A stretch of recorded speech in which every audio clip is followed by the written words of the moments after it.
It was high time we updated our sleepers board. That's right, everybody. It's the big jumpers between picks 61 and 120. It's arbitrary. I get it, but that's round 6 through 10 on the Yahoo board, revision 3 here on Old Man Squad Fantasy Basketball. Welcome to the show. I'm Dan Besbris at Dan Besbris on social media, Old Man Squad on Twitter, Old Man Squad Fantasy over on Instagram. That's where you'll get all the shorts we're putting out, and the Twitter one will follow you back. BetOnline is the world's most trusted betting platform and your number one source for everything football. BetOnline has every stat, every matchup, and even live odds and spreads to bet on during games. And if you think you know your stuff, this is the spot to be. Get in on BetOnline's $200,000 mega contest. Pick 5 games against the spread every week for your chance at weekly prizes and a share of $200K. When that game is over, you can go play some online casino games, blackjack games, poker games, 150 slot games. Head to the website today to get in on the action. Bet online. The game starts here. This is a fun one. This is a crowd pleaser.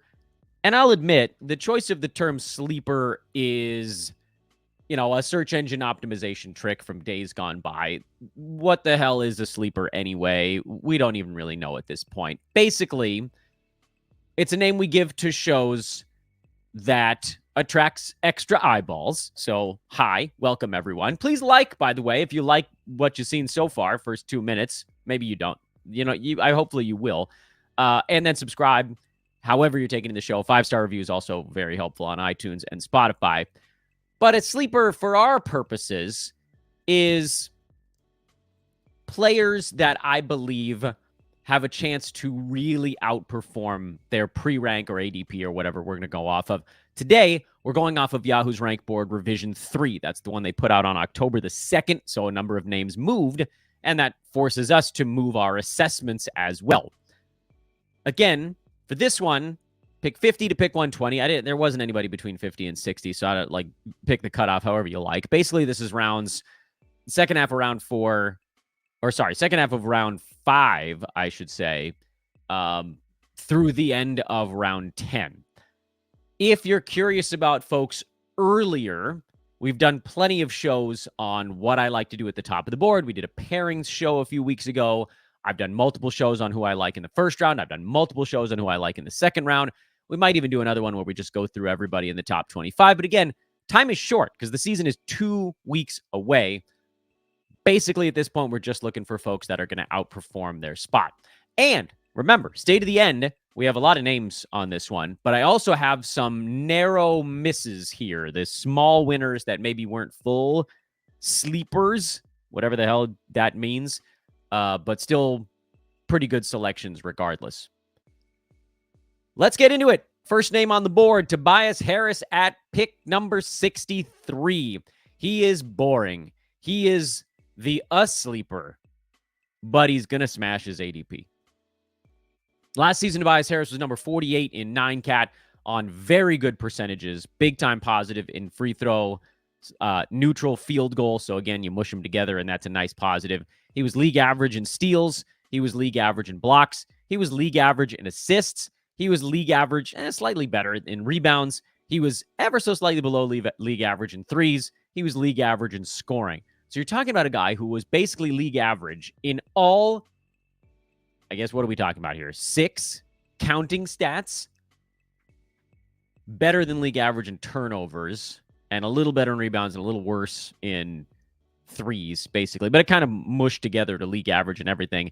And then a really nice positive in free throws. And I get what you're looking at me, and you're like, Dan, how is this due to sleeper? And the answer is because we've seen him bust through that next threshold before. You got to go back a few years, which I realize, short-term memory loss and all that good stuff. But if you go to a season where Tobias Harris was not the third fiddle, where he was more like fiddle number 2 in the orchestra, he was top 30. And it was with Philadelphia. Like, we're not going back that far. We're going back to the purposely shorted COVID season, 2020 to 2021. Tobias Harris was number 28 that year on 15 shots a game. He averaged about 19.5 points, 6.8 rebounds. So that number was pretty similar, but maybe a little better because, again, like just being involved. Steals and blocks weren't all that different.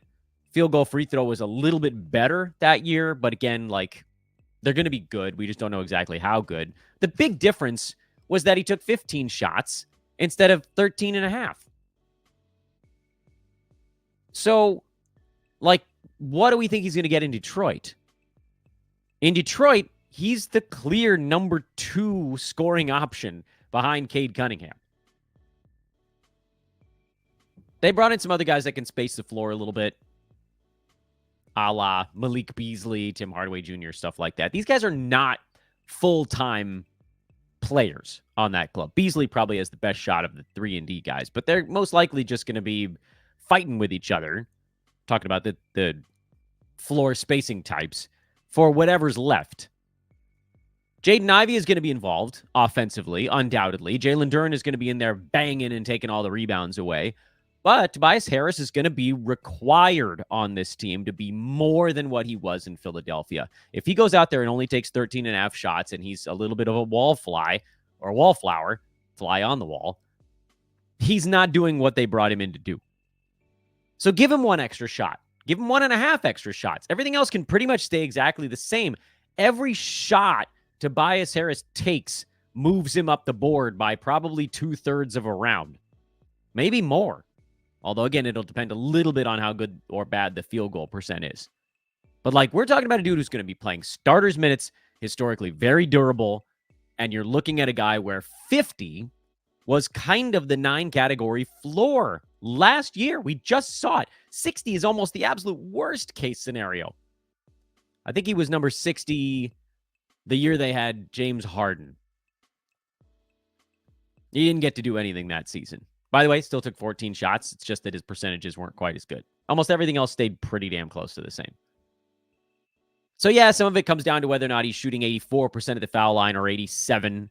And some of it is whether or not he has 0.8 steals or 0.6. But in general, if Tobias rolls into Detroit and takes 15 shots a game instead of 13 and a half or 14, you're talking about a guy that can push top 40.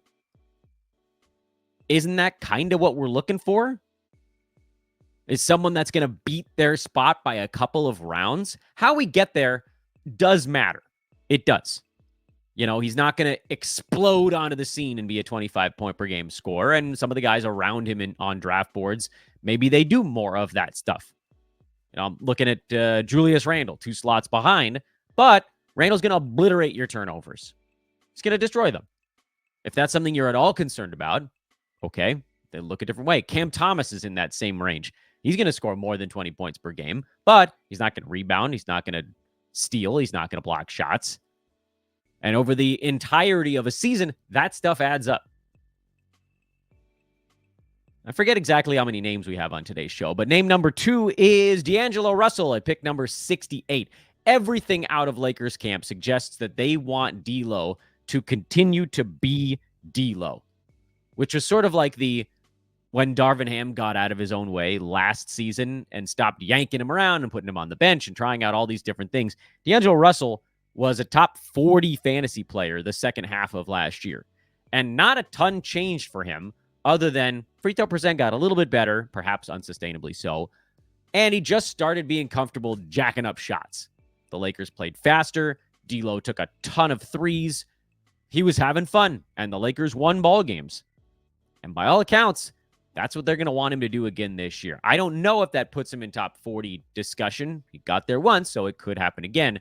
But it certainly looks like top 50 is well within reach for D'Lo going at 68. And the second half of last year, he averaged 20 points, 3.7 threes, 3.5 rebounds, 6.5 assists, 1 steal, 0.4 blocks. The reason I bring this up is because everybody, and I don't fully disagree with this, by the way, but everybody's talking about how unbelievably undervalued someone like a Darius Garland is. And we just talked to Mitch Casey earlier today about that very point.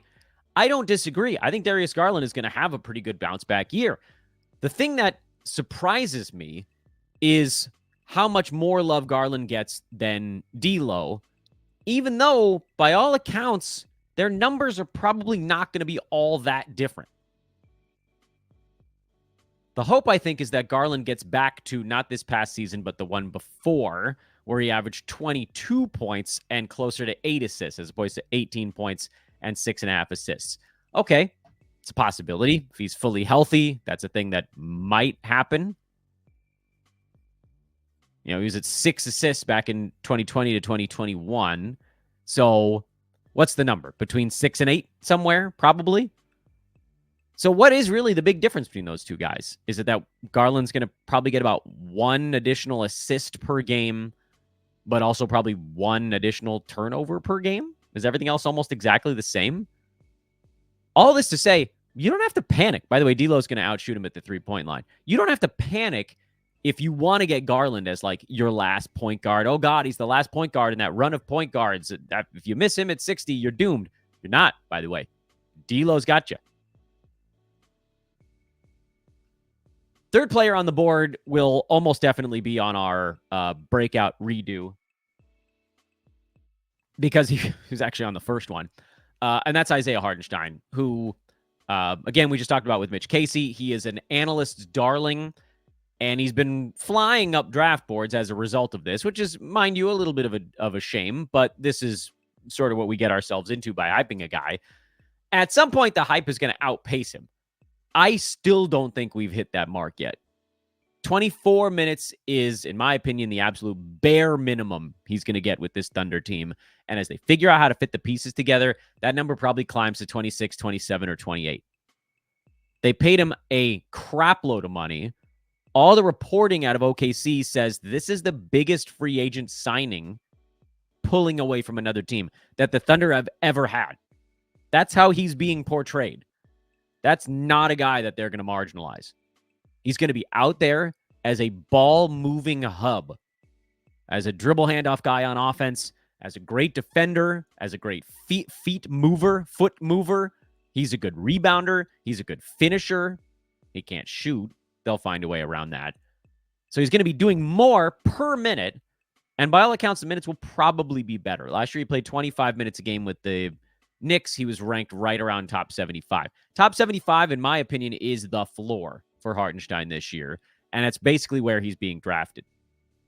His pre-rank is 71. I'm perfectly comfortable taking him in the 6th round. If you want to go even earlier in it, 60s is fine. I think we're looking at a guy that could actually push inside the top 50. It's not insane to think that he could actually get near top 40 this year.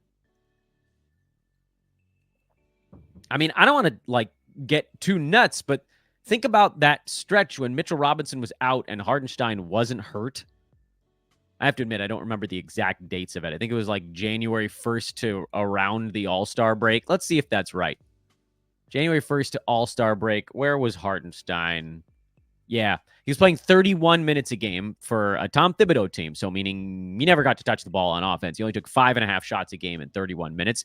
Dude averaged 9 points, 12 boards, 3 assists, 3 combined defensive stats on 67-74 splits with almost no turnovers. That, friends, was early 3rd round value during that month and a half, 2-month stretch. Again, I don't think he's just going to open the gates and play 31 minutes at the beginning of the season. I don't know that he ever gets to a consistent 31 minutes. But that's an example, again. Hartenstein in starters minutes is a 2nd rounder.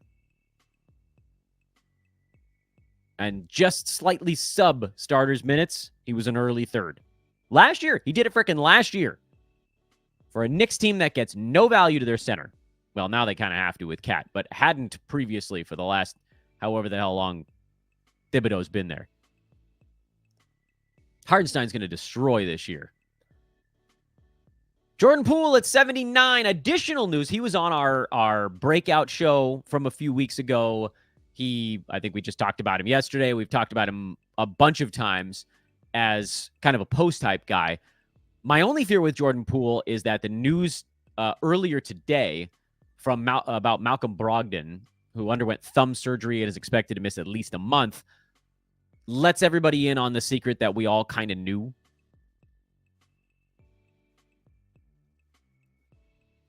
which is Jordan Poole's going to be kind of running things, for better or worse. By the way, it's worse. It's not, it's not good.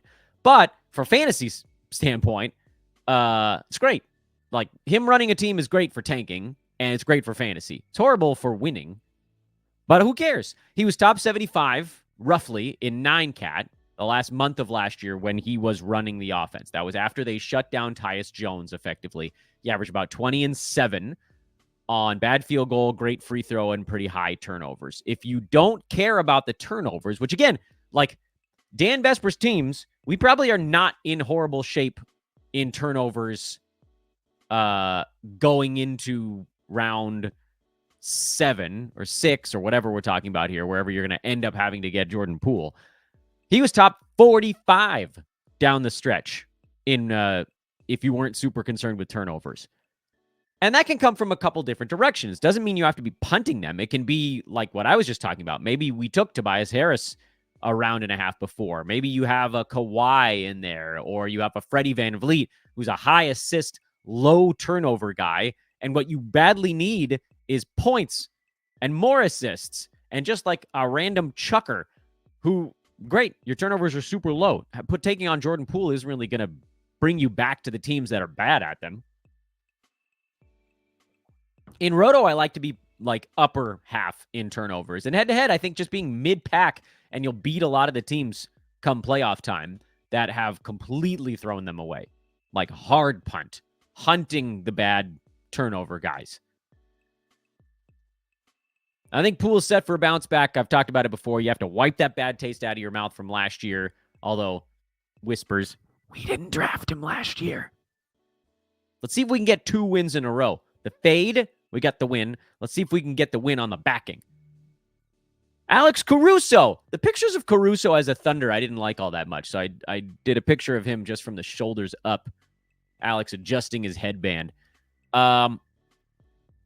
Caruso was the hardest name for me to decide where to go on this list, whether he was going to be a near miss or actually on the board. And I went ahead and went actually on the board because I feel like 28 and a half, roughly, that was how many minutes he got with Chicago last year, is a pretty doable number for him with the Thunder because he's so much better than what they had previously. And that's not a knock on Josh Giddey. It's more a knock on who were the guys they had around Shea and Jalen Williams and Chet Holmgren. And, like, good luck to you naming some of those guys. The diehards, like the true degenerates, you guys know the Isaiah Joes and the other Jalen Williams and etc. Kenrich. Actually, he was Kenrich, and then he was Kenrick, and we'll call him Kenny Williams. Caruso's better than these guys. And he's one of the best perimeter defenders in the NBA, if not the best perimeter defender in the NBA. He and Drew Holiday and his teammate, frickin' Lou Dort, can duke it out on that front. And Caruso's turned himself into a very good three-point shooter. So I think he's going to get these minutes. He's going to get his steals. He's going to get his blocks. He's going to get his threes. He's going to do it on low turnovers. And he's going to do just enough in the other categories to make himself a viable fantasy option. So why not kind of repeat from last year? Why not? What if there's a little drop-off? Frankly, I don't care. He was number 49 last season. I know the low turnovers are useful. Hey, screw it. Pair him up with Jordan Poole. We just talked about a high turnover guy the previous round. Caruso's typically going later than 89, too. This is his newest pre-rank, but his ADP has pretty much stayed in the late 90s, which, again, that's the difference between an 8th and then potentially a 9th-round pick. Love to get him in the 9th round. Satisfied with him in the 8th. I think he could be a top 50 9-cat guy and a great pairing with a team that maybe has gone overboard in some of the scoring and turnover-y stats, but perhaps forgot about some of the defensive stuff. He's an awesome selection there. I actually kind of like all three of the kind of defensive specialists going in that 90 to 105 range. Caruso, Herb Jones, Jalen Suggs. I think Alex is probably my favorite of the three because he's not in a logjam the way that Herb Jones is, and he's not looking for the next step the way that we are with Jalen Suggs. But I kind of like all of them. And then the only one that I'm not as big a fan of is OG Anunoby, who probably has the best all-around game, but also has the body we trust the least. Let us continue. It's a lettuce joke. Ivica Zubac at 100. He's been slowly moving up the board, and I'm still good with it. So Zoo last year was number 106 in 9-cat. And again, some of that was built into the low turnovers. But 12 points, 9 boards, 1.2 blocks, 65% from the field, and not an awful free throw percent. He's in the low 70s, and a lot of stuff's about to get better for Zoo. He's going to be doing more because James Harden is going to be orchestrating more offense, especially when Kawhi Leonard's out, meaning a crap ton of pick and roll. Kawhi liked to go one-on-one. PG liked to go one-on-one. Now, there was a little more pick and roll with Paul George, but both of those guys were a little bit more ISO-y than Harden is. End of shot clock, you might see Harden go ISO, but he's going to start a lot of possessions by just calling Zubac up near the top of the key and going around that tree trunk.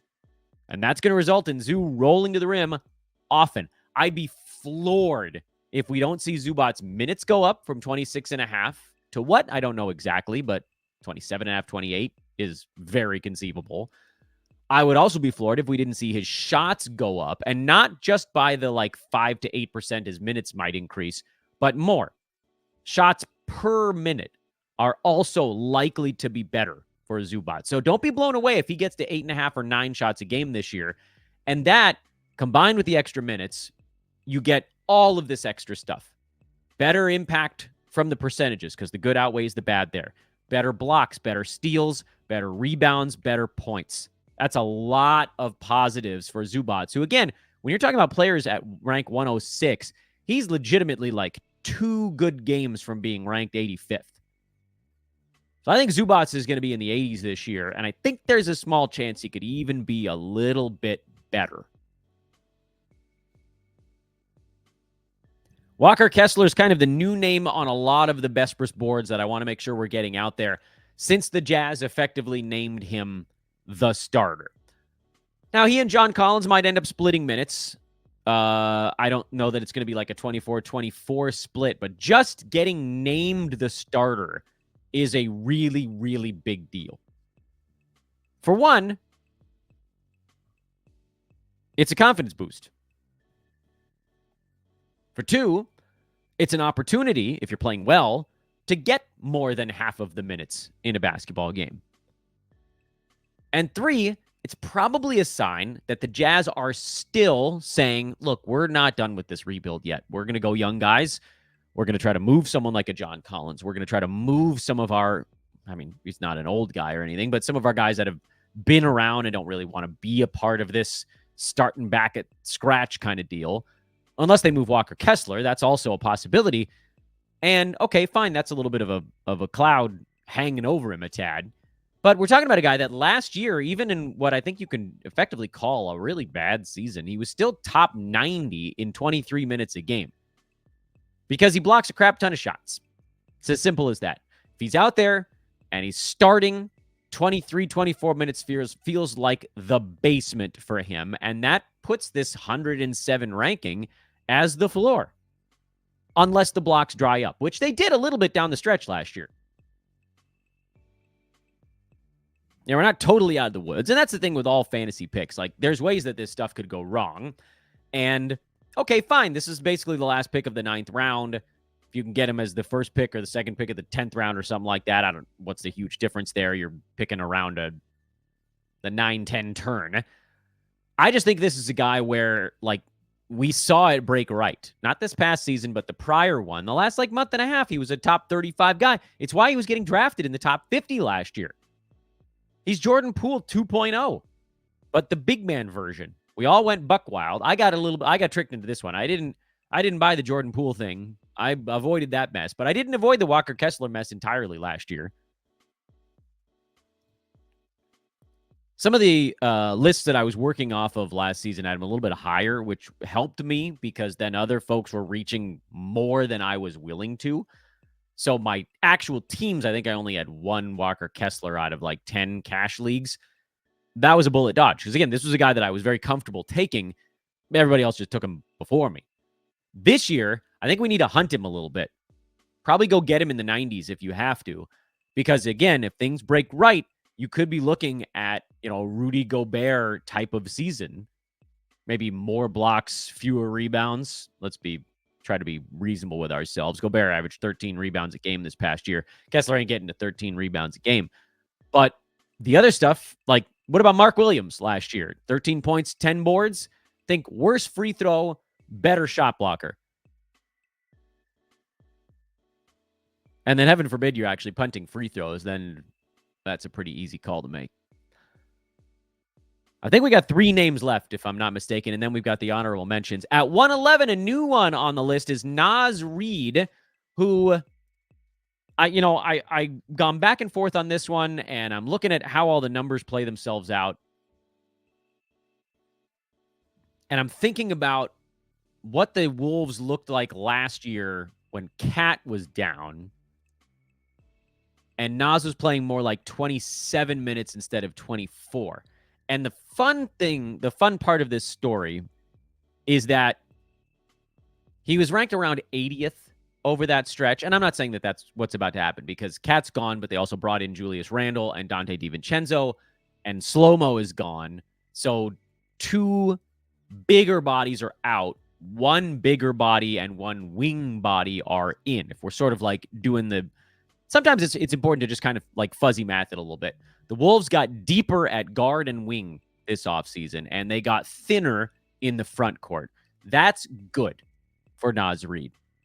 Whether you think it's good enough, that's where the sort of fantasy handicapping comes in a little bit. But here's the beauty part of that Naz Reid run from last year when he was around top 80. This was when Cat was hurt towards the end of the regular season. He was playing 27 and a half minutes a ball game.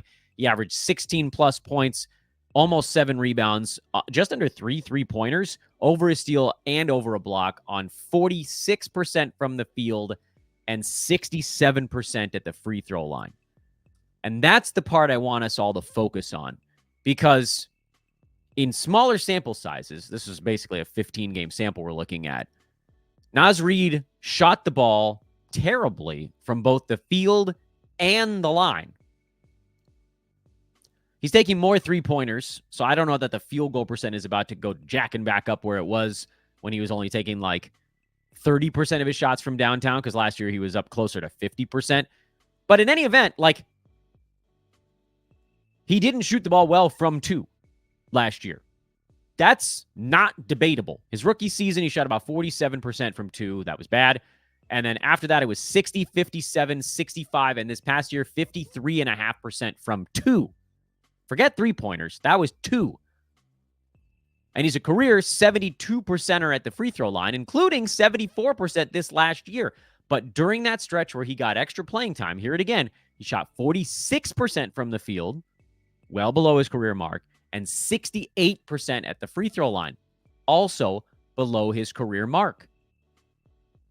If you adjust those numbers to, say, 47 or 48% from the field and 71% at the free throw line, that top 80 stretch becomes more of like a top 65 kind of stretch. It's these little things that we don't account for in smaller sample sizes.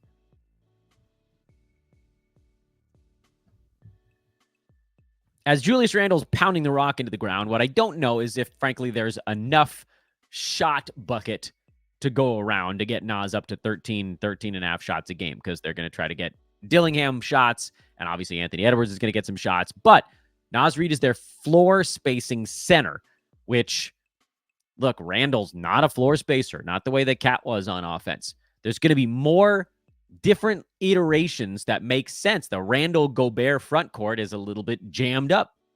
Sometimes they're going to want to open things up for Dillingham, for Anthony Edwards, for somebody that maybe wants to get to the bucket that isn't a big dude already camped out down there. So I think we're probably looking at a 25 to 28 minute a game iteration of Naz Reid. And if his shot profile stays about the same from last year, but the makes get a little bit better, specifically from 2, I think we're talking about a guy that's going near 111 that could be more of like a 75 range guy. And if anything happens to Randle or Gobert, Naz Reid goes crazy. Top 50 easy potential if one of the other big men goes down. Because again, the Wolves aren't that deep at big man. At least I would argue not as deep as last year. Maybe I'm wrong. They got Luka Garza they could drop in there. But I don't think he's going to play that much at the beginning of the year. I would assume that Naz Reid is the backup center. I guess we'll see depend on the opponent a little bit, but it's a pretty thin front court. Daniel Gafford at 112, also a big man. This one is a little capped because it's looking more and more like Derek Lively is going to be the starting center for the Mavericks. But the beauty part of Daniel Gafford is that he only needs 21, 22 minutes a game to be a top 80 guy. And I get it. Sometimes, like, referring to him by top 80, what does that even mean? He's a low turnovers dude. But he racks up the steals, blocks, field goal percent, rapid fire. He's not, by the way, an awful passer either out of the big man spot. And if you look at the last month this past season, when he and Lively were pretty much splitting the center minutes down the middle, he was a number 63 ranked player on 11 points, only 6.3 rebounds. That's a number that actually was probably somewhat a little low. Some of that is Luka Doncic, though. But 0.8 steals, 1.9 blocks, 79% from the field for Gafford. And he's going to do that same kind of stuff. He's mostly just going to be dunking. So, like, do we really think he's not going to get to 20 minutes a game? 20 minutes, he beats this spot. 21 minutes, he beats it by a good chunk. 22, he beats it by a big chunk. 23 or more, like, he could end up inside, again, the top 60 if things kind of break the right way. So there's just a lot of room for Gafford to beat 112. I really don't think that he gets marginalized all the way down to like a 16-minute-a-game guy. I don't think Derek Lively is going to play 32 minutes a night. I also just love Daniel Gafford's fantasy game. It's one of the most fantasy-friendly centers in basketball. And we saw it last year when he was just coasting along with the Wizards at like a, third-round valuation on a bad team and still only playing like 26 minutes a night. I don't need him to play 26 minutes, 27. It's not happening. We're pragmatic. Best case scenario for Gafford is probably 25, and that's if he overtakes Lively. Worst case, though, I think is still 20. I don't think he goes lower than that. And so, again, kind of drafting a dude at their floor, and even if I don't have the world's most confidence that he gets well past his floor, drafting a player at their floor means that no matter what happens, you're always looking up a little bit. You're looking just a little bit up or a lot of it up. And the last name, got to do Amen Thompson. Used to be on the late Flyers board, but then Yahoo readjusted him up to 113, which is, frankly, a pisser. And again, we just talked about Amen with the Ball Boys on our show from earlier today. He's a dude that only needs about 25 minutes to beat this mark. Probably about 24, actually, to beat this pre-rank. Because he's great at rebounding, passing, steals, blocks, field goal percent, all really good stuff. And we have to also assume that he's going to get better year over year. He's not a finished product. Last season was his rookie campaign, and we just saw a little bit scratching the surface towards the end of the year. So, Amen Thompson, again, this is sort of floor level for him. He'll play 23 minutes. There's almost no way he's playing fewer than 23 minutes a game. And in 23 minutes, he's going to be between 100 and 130, which is here. 24, 25 minutes, that's how he starts pushing into those double-digit ranks. And then if anything breaks his way, this is the true beauty of the Amen Thompson experience. It's not the fact that he does a little bit of everything besides hitting three-pointers. It's that he's the guy, and again, we just talked about this with Mitch Casey, he is the guy that gets more no matter what's going on with the Rockets. If any negative thing happens on the Rockets, it's a positive for Thompson, but other than himself, obviously. If Dylan Brooks has to miss a game, it's good for Thompson. If Dylan Brooks gets in foul trouble, it's good for Thompson. If Jalen Green has to miss time, gets in foul trouble, whatever, it's good for Thompson. Jabari Smith Jr. out, good for Thompson. Şengün out, good for Thompson. Freddie VanVleet out, good for Thompson.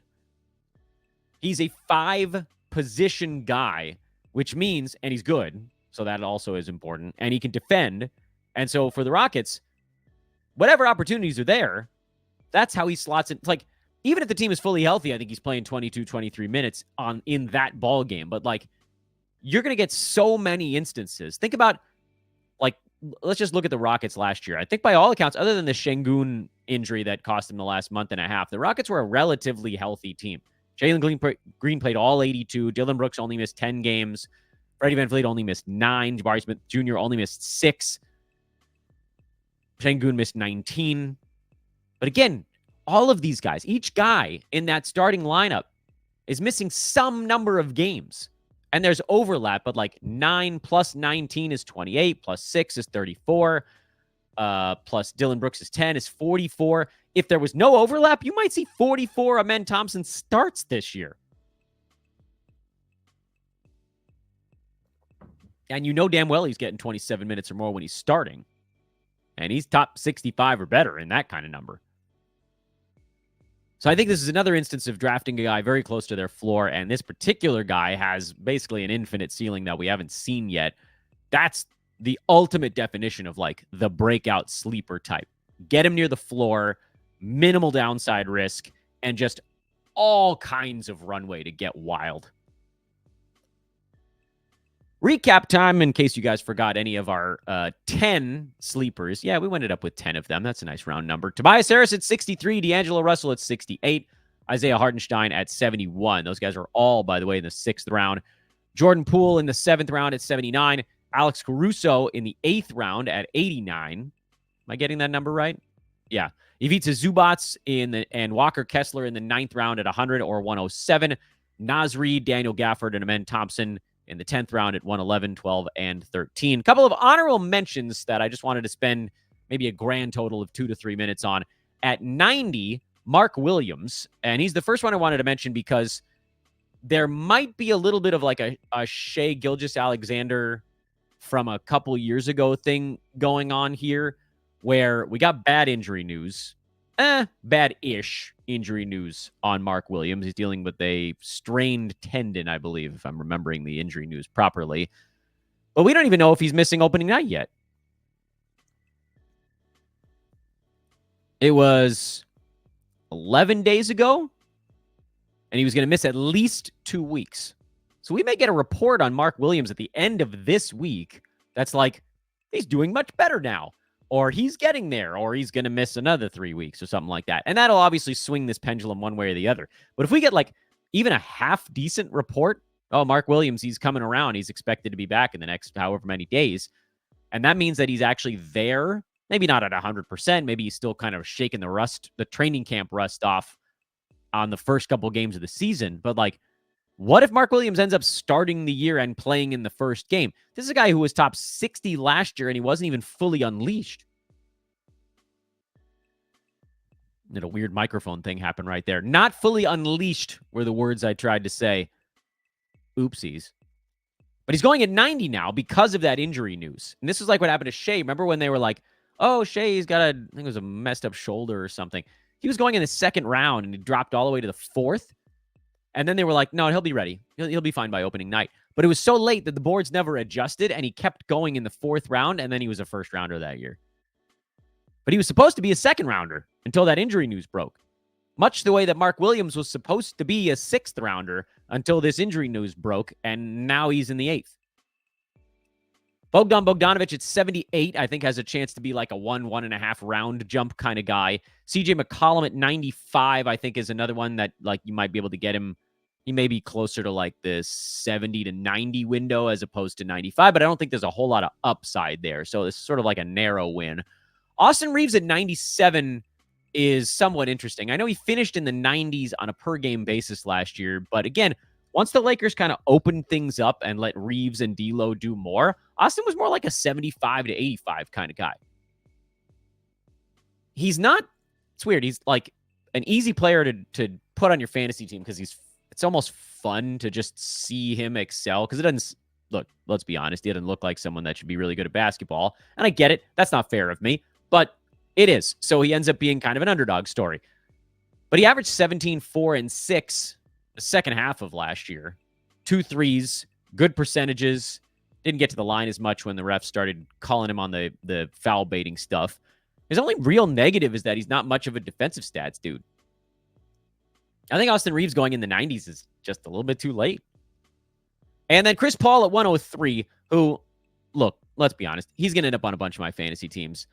Not because I think he's about to have an amazing season or anything, but just because he's Chris Paul and he's going to run the Spurs. So he's going to get 27, probably 28 minutes a ball game.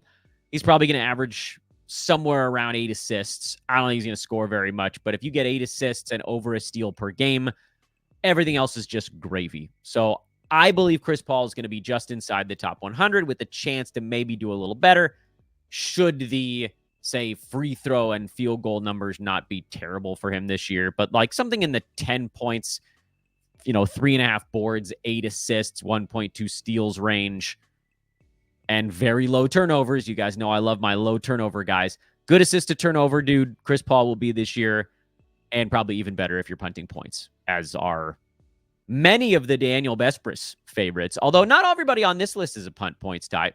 Hartenstein, Caruso. I don't know. Like the centers, like you got to draft a center at some point. So to call him punt points guy is not really the case. Hartenstein, only because of how early he's going. In the honorable mentions, I suppose, Chris Paul. So only like 3.5 of these guys are what you'd call Vespris punt points types. Whatever. I'll leave the list up for those watching the video feed. Everybody else, you guys heard them. A grand total of 10 sleepers and 1, 2, 3, 4, 5 near misses. So 15 names in total here on our sleepers. Version 3 Yahoo board redo. Second sleeper show. We didn't do one on the first Yahoo board because it was only out for like a week and a half. So this is our second one, and it's the third Yahoo board. That's it for shows today on Tuesday. We'll be back with you tomorrow on Wednesday. I want to get one damn mock show in at some point here soon. I think they're, frankly, of critical importance as we get used to this new Yahoo board. But we also have to get started on my damn buckets.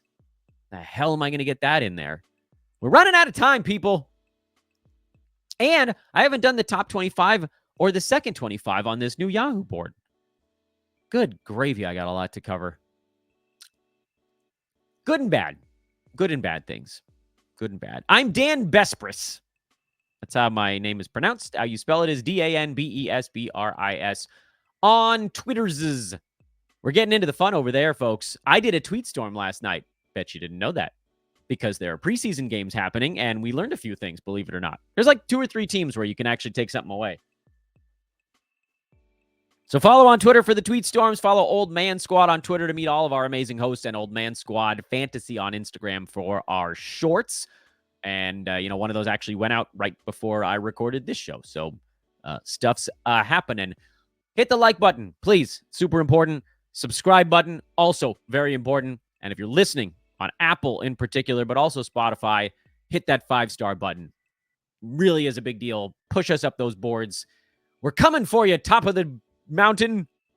It's hard, though. It's hard to start from zero, but I'm doing my best. Thanks again for listening, everybody. I'll see you guys tomorrow. I'm Dan for Old Man Squad Fantasy Basketball. Toodaloo!